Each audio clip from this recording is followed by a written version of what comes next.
All right, have you seen this poll? It shows with support for those accepting serious refugees in the United States. Well, apparently most Americans do not. More than half say not really keen on it. And it comes as Europeans essentially are feeling the same way, but it's in their neck of the woods. Now, Germany has said when it comes to these million or so refugees, and keep in mind that might be a conservative count, it might rocket all the way up to 4 million. Hard to say. This much is not.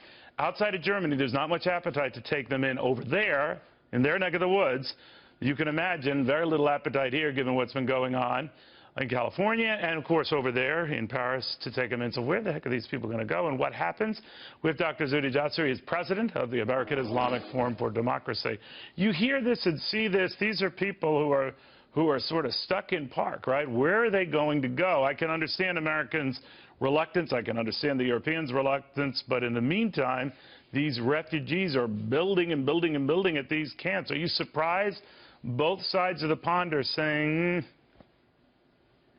No, not at all, Neil. It's because even our own director of our FBI said that we have no way to vet for the ideology that inspires the radicals, and there's been no strategy. I mean, the ultimate strategy would have been to have a no-fly zone so that they could stay in Syria, but the Assad regime wants to change the demographics of Syria. It basically ushered them out so that they could change the population, and ultimately ISIS also doesn't want them in. So we've had no strategy domestically in Syria, so ultimately Europe is dealing with it. And by the way, Prime Minister Cameron released today an in-depth report about the threat of the Muslim Brotherhood inside England and inside the UK. So ultimately, they're looking at groups that are already legal, saying that they're inspiring large political movements that radicalize their own communities. So it's not surprising that we're not going to let the millions of Muslim Brotherhood adherents become part of those that make their way into Europe. You've always said it's time for those moderate Muslims to speak up. You've spoken up yourself. Many of your members have, to be fair. But I always imagine when they see this type of reaction from countries that are now thinking twice about accepting any of them in, and then you hear likes of Donald Trump saying no Muslims in, period, till we settle this out.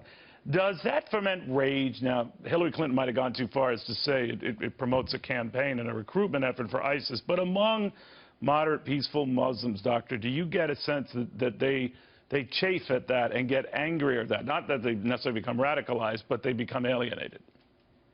Well, it's not only alienated, those of us that would be the solution. I mean, I'm the son of political refugees from Syria, and I turned out to be the ideological warrior for freedom against political Islam because this country gave me a freedom and that first liberty of religious freedom. So ultimately, if we surrender who we are, we make a significant strategic mistake against the narrative that is pushing into a quarter of the world's population, which are Muslims. So it's not